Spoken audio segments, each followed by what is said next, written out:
Hi, everyone. Good evening. Thank you, Mariella, for that sweet, sweet introduction.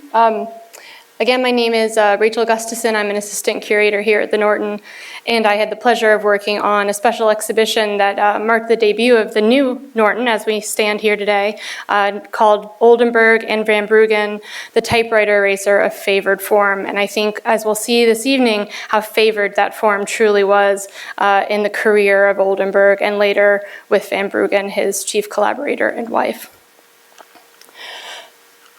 But before we get into all that, I do have to say a few words about this special woman. Mariella, who introduced us tonight, I can't say enough good things about her. The lives she's touched in building the programs for Art After Dark, the students she taught through Family Studio. Her presence will be missed, her friendship will be missed, and if we could just take a moment to give her a round of applause for all her hard work, I would appreciate it.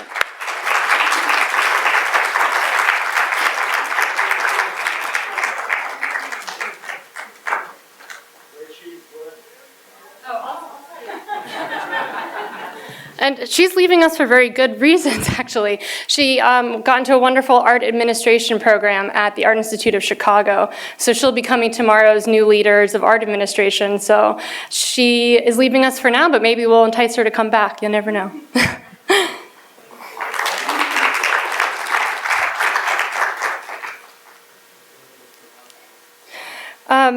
So tonight I get the chance to talk about an object that I never really imagined I would have such a central part of my thinking day to day. It's the typewriter eraser. It's this small little object, and I've been thinking about it, believe it or not, for about 2.5 years. I know it's hard to believe that that's what may go on in this mind of mine, but it is indeed the case. I was thinking about it because we knew that this gift was coming to us, which is the Typewriter Eraser Scale X, which stands out front of the building now and greets all of our visitors. As we know, this is a teeny tiny obsolete tool. The typewriter eraser is not something we use anymore, obviously, in the digital age, but it was something that Oldenburg grew up with. It was in his father's office, and because of that, it formed a place in his brain, much like it formed in mine all these years later. But for many people in younger generations, a lot of folks may not be familiar with what this object is. And in fact, I was with some friends from college over the weekend, and I asked them what they thought it was, what it was being shown outside the Norton here. And the responses I got were an earbud, these things that we might be familiar with now, paintbrushes, and also yo-yos. But when you look at these objects, it's not hard to tell why people might assume that that's what it is. But in fact, this is a homage to a very old relic, the typewriter eraser. And while it's not commonplace today, its placement at the front of the Norton is aesthetically pretty dynamic and whimsical. And when we get to the bottom of it all, though, it is a subject matter and it has a source. And that's what the talk tonight will be about, the source imagery. And so, as I mentioned, this work is called Typewriter Eraser Scale X. The history behind it is rather rich. It was created in 1999 by Claes Oldenburg and his second wife, Coosje van Bruggen, who had a very deep partnership and collaboration. It stands at nearly 20 feet high, and it is in an edition of 4. It's actually the first in the edition. The second is at the National Gallery of Art Sculpture Garden. So if you're ever in DC, you can know that we have number 1 and they have number 2.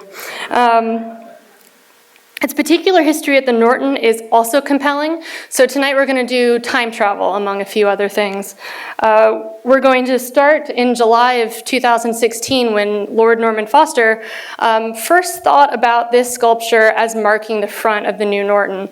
It's a gift from one of our trustees, Ronnie Heyman, and there were a few options on the table, but when Foster saw that the typewriter eraser was one of them, he clung to it. And when he came to the site in July of 2016, he sketched out the typewriter eraser in situ, which is how we see it here. These are his sketches, and they're actually on view in the exhibition as well. But seeing that it's placed on water, if we keep that in mind as the talk goes on, I think you'll find the history pretty cyclical. So fast forward to December of 2018. It was really quite cold on these days where we installed the Typewriter Eraser over a 3-day period. It came in a few different pieces. What you see here is the circular base that forms the rubber portion of the eraser, and also the bristles. And fitting those bristles in at the angle that is dictated with a crane, I believe the bristles are close to 4,800 pounds. The base is 5,000 pounds. So you can think about how big that undertaking was. We blocked off most of Dixie and I think infuriated a lot of our neighbors, but I think we all can agree that it was to quite a good effect. And here it is installed at the end of those 3 days. Then we opened in February of 2019, and the Typewriter Eraser was there in all of its glory to greet our visitors. And this image from overhead really shows you how well the sculpture works in this space and how thorough I think Lord Norman Foster's concepts were when he decided to place it as it does, counterpoint to the large banyan tree right next door.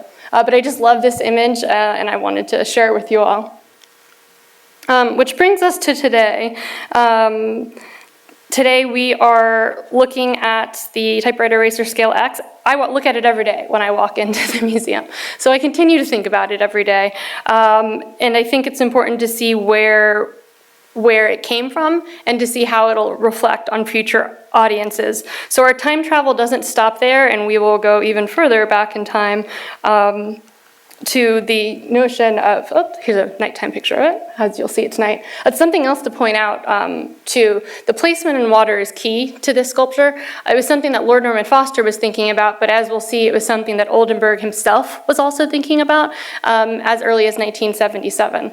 But when you're outside of the building, I think appreciating this sculpture really happens, the magic happens at night. So when you leave tonight, take a few moments to look at the reflection pool and how it plays off the ceiling. And I think all the whimsy and joy that comes from some of Oldenburg's sculptures of everyday objects taken to a monumental scale is really magnified when you think of this specific placement. So when you're outside, if you find yourself smiling, I can guess why. It's probably because of this placement. I've seen it actually at DC in the Sculpture Garden, and it's in a field of grass, kind of off to the side, and it doesn't sing as well as it sings here at the Norton, and I think that's important to realize and treasure for us here in this community.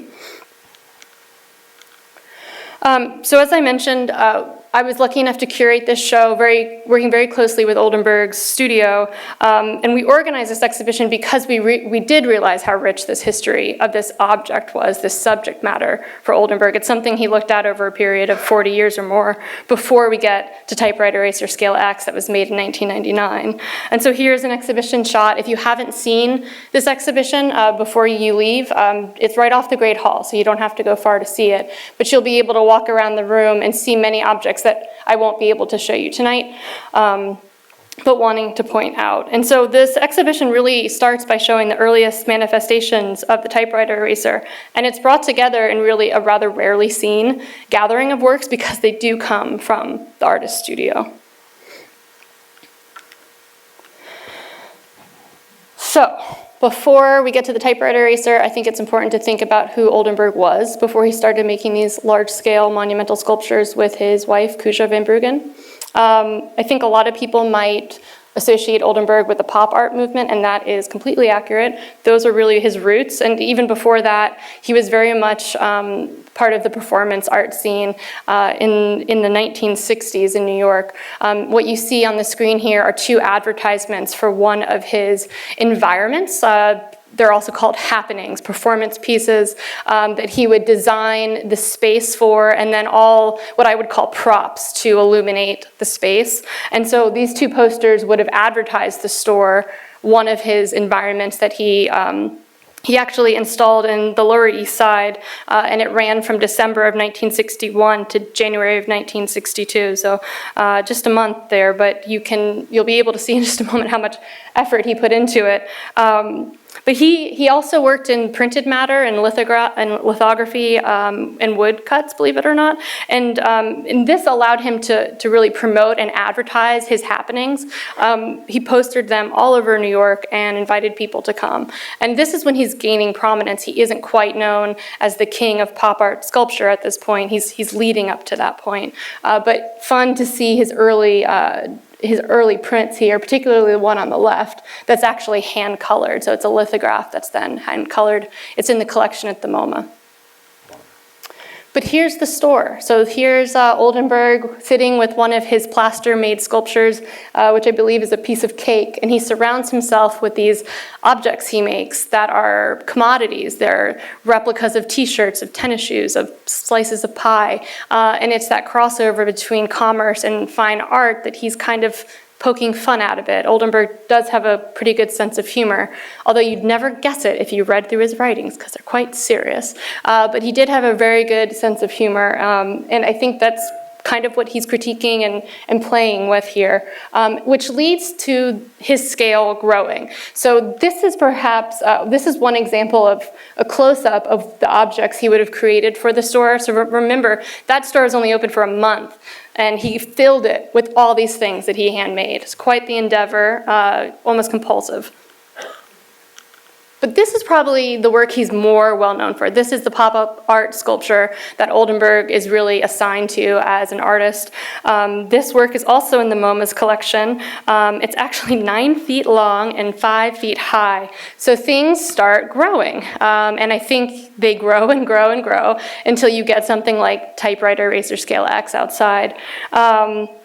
But this is what he's best known for. This is, I think, perhaps when he really storms the art world. People were aware of him during his happenings, but this is when he really does take off. And then later in the 1970s, in 1976, he meets Coosje van Bruggen, who is from the Netherlands. She was an art critic and art historian, and they became collaborators in his large-scale sculptures. And here you see them with a maquette of probably a large-scale sculpture you're quite familiar with. And it is Spoon Bridge in Cherry, which is at the Walker Center in Minneapolis. So sometimes when you think later Oldenburg, this might be what comes to mind. I think Oldenburg would tell you to caution there because it wasn't just him. It was very much Coosje van Bruggen. And our early conversations about this exhibition had to include her name. He was adamant about it, making sure that her conceptual additions to his ideas made them co-authors. It was not just Oldenburg, it was the both of them. 10 years later, they'll go on. This work was from 1988, so 10 years later they make Typewriter Eraser Scale X, just to put things in perspective. So we traveled back in time twice now. We're going to do it one more time to look at where the typewriter eraser really came from in his career. To start with, I think it's important to think about the typewriter eraser actually as a tool that he used. So throughout Oldenburg's studio practice, he would set up this makeshift desk. You can see actually, do I have a pointer on this? I'm not sure. No. You can see actually on top of the table is a chair. So that typewriter is propped up on a chair to make a standing desk. And during his studio practice, when he'd be working on sculpture or drawings or paintings or anything else, he would take moments to walk over to his typewriter, type out a few lines, and then continue his work. So the typewriter as a tool was very active. His typewriter is from 1926. He's starting with a serious studio practice in the 1950s. So even then, the typewriter that he used was vintage. It was a relic. And it was something, I can't say, did he use the typewriter eraser? They were still being made at that time.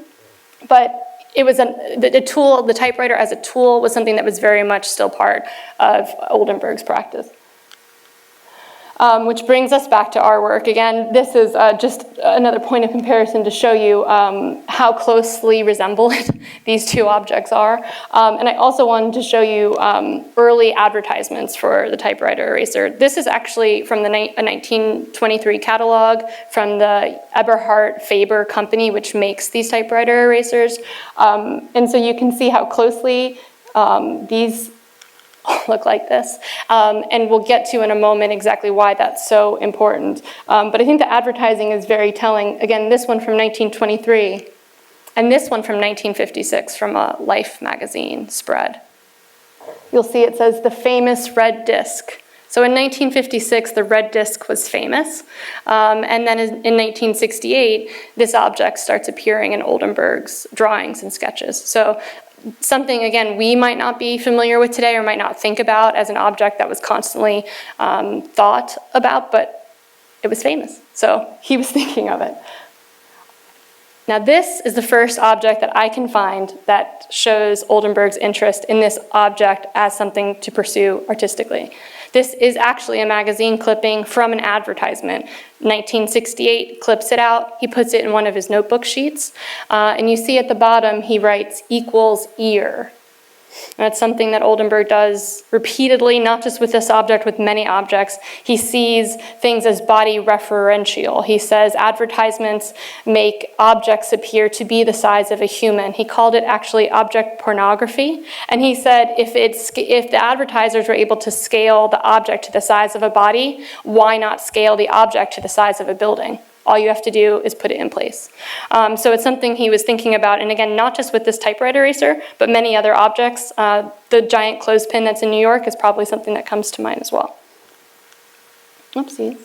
So this is an object also from his notebooks, which is very much a part of Oldenburg's process and is very rarely on view.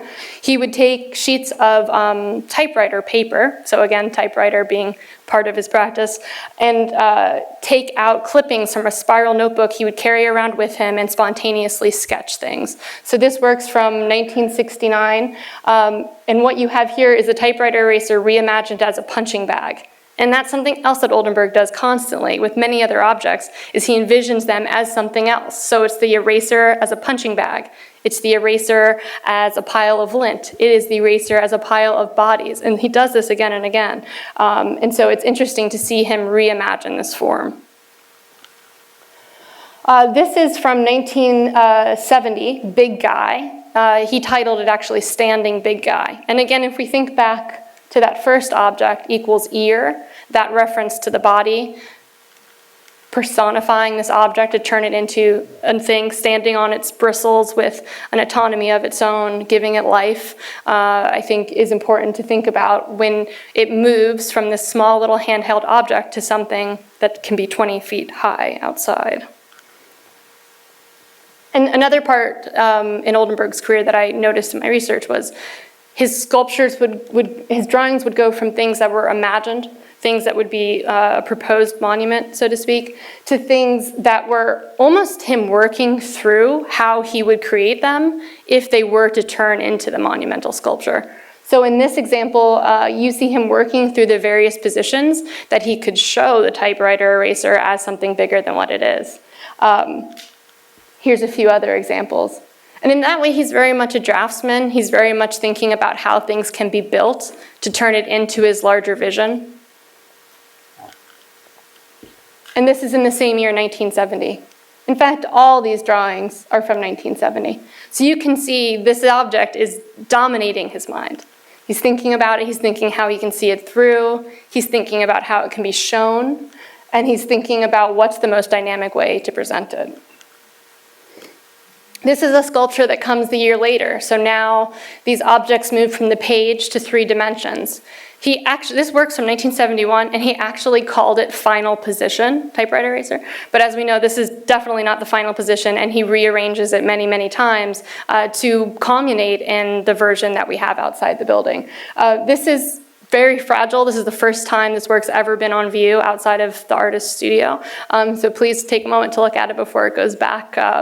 Possibly never to be on loan again. But we were very thrilled to have it here and to see his process in turning it into, it's a shaggy thing, this example, compared to the version we have outside and compared to another small sculpture that we'll look at in just a moment. But I think what's important about it is it shows you that he's thinking through the ways of showing this object in the best and most dynamic way possible.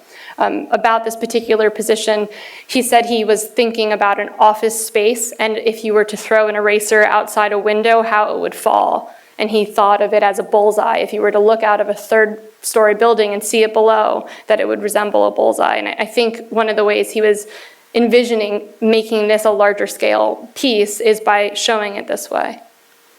But it never really works out. because it really resembles something more like this. This is from 1972.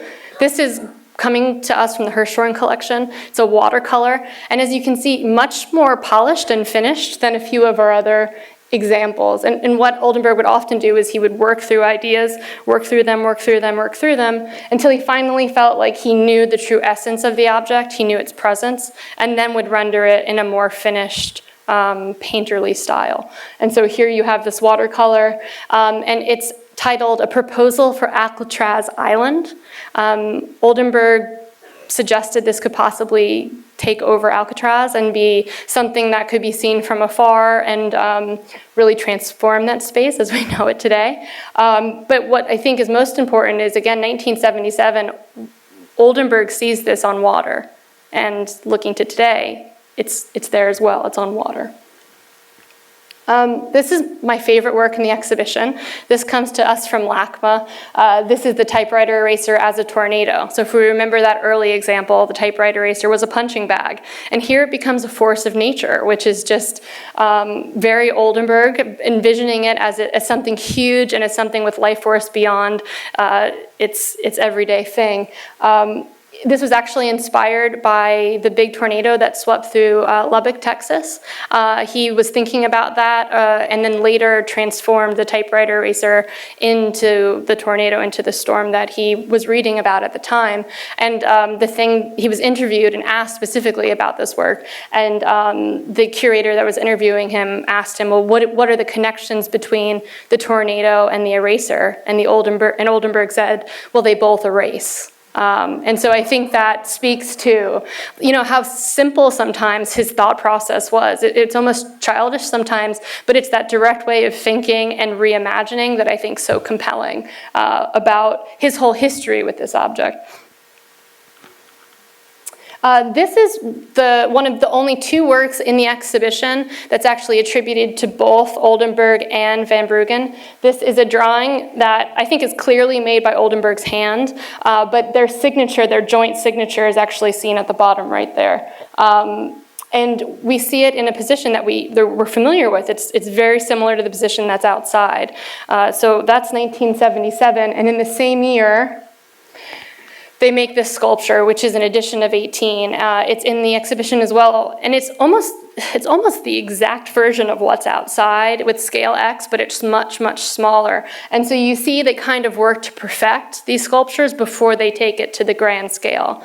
So this is the 1977 version. And in 1998, this is another work, another drawing that's associated to both Van Bruggen and Oldenburg that's using their joint signature as well. That is the plans for typewriter eraser scale X. So this is them drawing out how they could actually make this work. They did work with the fabricators in California to produce all of their large-scale sculptures, but the concept and the way to approach it was always very much Oldenburg and Van Bruggen's doing. And so here we see a very early sketch, a year actually before typewriter eraser scale X is made. So this is made in 1998, and this sculpture, not as it stands here, but as it was originally created, comes just a year later. So I'd love to take questions if there are any. Otherwise, I thank you very much all for your attention tonight, and I'd be happy to entertain a handful of questions should there be any. Yes, sir? It sort of defies gravity. It does. Mm-hmm. How is that accomplished? Great question. So the question was about the way that the sculpture is actually angled in the pool. And a picture that I almost included, but I left out because I wanted to keep our secret, is underneath the base of that final, the piece where the rubber meets the water, is about a 4 to 5 foot almost like track that holds it into place. So it goes quite deeper into the foundation than what we see. But you're right, that angle is quite severe. And if you look at this sculpture, that's actually in 3 pieces as well, very much like the version that's outside. The rubber base slides into a long pay that basically is also at that severe angle. And then the Brussels are a separate piece as well. So I really don't know how he did it. The angles are pretty severe, but because of that, it does give this effect of dancing on the water that's very whimsical and joyful. And I think we did show Oldenburg pictures of the installation, and he was very pleased with how it turned out. So I think his aesthetic was definitely achieved there. Yes, sir. The smaller version is made of steel. This is actually made of concrete. And the bristles are made out of a separate, like, polymer plastic material. Yes? In the photo with the guys installing it, Yes. the bristles were straight. Did they get instruction on how to curve them and which ones to curve? Let's see if I can get all the way back there. The bristles did actually come wrapped in, let's see if I can get this picture all the way back here. So you're right, like, I think the angle's deceiving here in the photograph because the bristles did come in the curved version that you see it outside. And that's, I believe each work has bristles that are a little bit different because, again, it's an addition of 4. But they kind of came the way they were installed. So I think this picture's a little deceiving because that angle was achieved when it came here and then as you see it today. Yes, ma'am. 20 feet high. Mm-hmm. And the spoon bridge with cherry stands at 50 feet tall. So not their tallest, but definitely works for its placement. I think if it was any taller, I don't think it would work as well actually outside in our plaza. So, and we have a follow-up question. Not about this. Mm-hmm. What year was the badminton that's in Kansas City? Oh, good question. Can I phone a friend on that one? I actually don't know the answer. I'm sure it's probably like mid to early 90s, something in that range. The spoon bridge with cherry was 1988, so it's probably in that same area. And Coosje and Claes only got together in 1976, so it's somewhere in that region, all the way in the back. That's a good question. Yes. And I'll just leave it at that. Well, thank you all again for your attention this evening. It was a pleasure talking with you. I will be back here on June 14th with my colleague in photography, Curator Tim Ride, to talk about a show we're opening about celebrity and about what celebrity means today and what it meant as early as the 1600s. We'll be talking together about our collaborative process because we worked together on that show. And he's very entertaining, so if you thought I was even remotely entertaining, you're in for a show, and that's June 14th. So one question in the back. So I phoned a friend, 1994. There we are. Thank you again, everyone. I hope you have a nice evening.